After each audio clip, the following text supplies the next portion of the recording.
नमस्कार, MP news cast देख रहे हैं आप और आपके साथ मैं हूं आस्था श्रीवास्तव। इसी के साथ अब खबरें विस्तार से। कटनी का राजस्व विभाग कर रहा दिखावे की, भूमाफियाओं द्वारा किए गए अतिक्रमण कार्यवाही। तहसीलदार से पूछे गए सवाल में तहसीलदार ने कहा, पिछली सरकार ने जो भूमाफियाओं पर कार्यवाही की थी वो पुरानी बात है और दोबारा उन पर कार्यवाही के लिए जांच की जाएगी, फिर होगी कार्यवाही। और मीडिया कर्मियों से किनारा काट लिया। पिछली कांग्रेस सरकार ने माधवनगर स्थित डरबी होटल को सील करने की कार्यवाही की थी और दो गाड़ी नाले पर बड़े व्यापारी ने जमीन कब्जा कर दीवार उठा ली थी, जिसे तोड़ने की कार्यवाही की थी। लेकिन वर्तमान में बीजेपी सरकार आते ही दोबारा दीवार खड़ी हो गई और होटल खुल गई। मध्य प्रदेश की बीजेपी सरकार द्वारा माफियाओं के खिलाफ चलाए जा रहे अभियान के तहत कटनी जिले में भी राजस्व विभाग के अधिकारियों ने जिले की भारी पुलिस बल के साथ जिले के 3 ठिकानों पर कार्यवाही की गई। इस कार्यवाही के लिए जिले के तहसीलदार ने जो बयान दिया उससे प्रतीत होता है कि जिला प्रशासन सिर्फ दिखावे की कार्यवाही कर रहा है और पिछली मध्य प्रदेश की कांग्रेस सरकार ने जो बड़े व्यापारी व भूमाफियाओं पर कार्यवाही की थी और बीजेपी की सरकार आने के बाद उन्हें छोड़ दिया गया है। और जब दोबारा बड़े व्यापारी व भूमाफियाओं पर कार्यवाही की मीडिया कर्मियों ने बात की तो जिला प्रशासन के अधिकारी बात को काटते हुए किनारा कर लिया।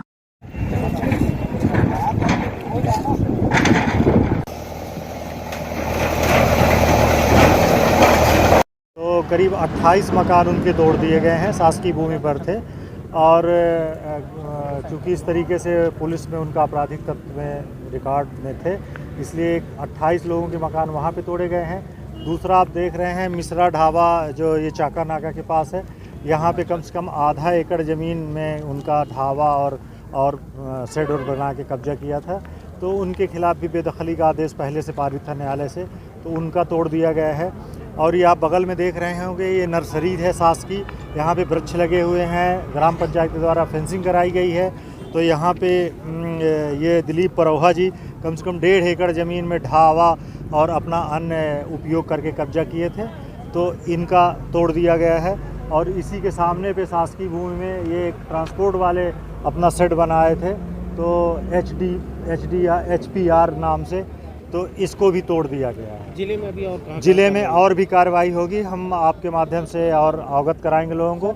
और जैसे जैसे केस सेलेक्ट करते जाएंगे कि इनको तोड़ना है तो आपको पहले भी बताएंगे और कार्रवाई के दौरान सरकार में जिस तरीके से डरबी होटल को सील करने और तोड़ने की कार्रवाई हुई थी, फिर अचानक खुल गया, अभी उस पर भी कार्रवाई होगी। माधवनगर में ऐसे कई इंडस्ट्रियल एरिया अब उस संबंध में भूत और भविष्य के संबंध में बताना मुश्किल होगा मेरे लिए, लेकिन जो कार्यवाही अभी हो रही है उसके बारे में जरूर आपके माध्यम से बताएंगे और अवगत कराएंगे। होगी कार्रवाई होगी, है वो तो देखिए, शहर में बहुत सारे केस ऐसे हैं अतिक्रामकों के खिलाफ जो आदेश पारित हैं और गुंडा और अपराधियों के विरुद्ध जैसा अभियान चल रहा है और आप बेहतर समझ रहे हैं। जहाँ कार्रवाई हो उन पर कोई मामला दर्ज उनके खिलाफ आपराधिक प्रकरण पहले से ही दर्ज हैं।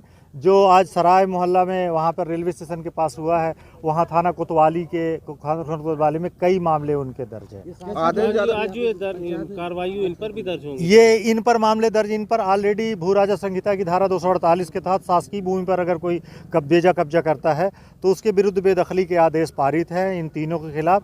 तो ये इनको हिदायत दी गई थी कि आदेश किया गया था कि आप अपने से अतिक्रमण हटा लें, इन नहीं हटाया तो आज आप लोगों के समक्ष देख ही रहे हैं, हटा दिया गया। अभी तक पूंजीपतियों पर कार्रवाई हुई है जो कब्जा किए हुए हैं? अब देखिए, पूंजीपति तो ये भी हो सकते हैं और भी होंगे। अब पूंजी के मामले में हमको बताना, जिस तरीके से माधवनगर में भी कई पूंजीपति उन पर क्यों नहीं हो रही? आप पिछले साल देख रहे होंगे पूंजीपति बड़ा सा मकान 3 मंजिला बना था, उसको हम लोगों ने तोड़ा था और बहुत सारे मकान तोड़े थे और तोड़ेंगे और आगे ये कार्यवाही चलती रहेगी। धन्यवाद।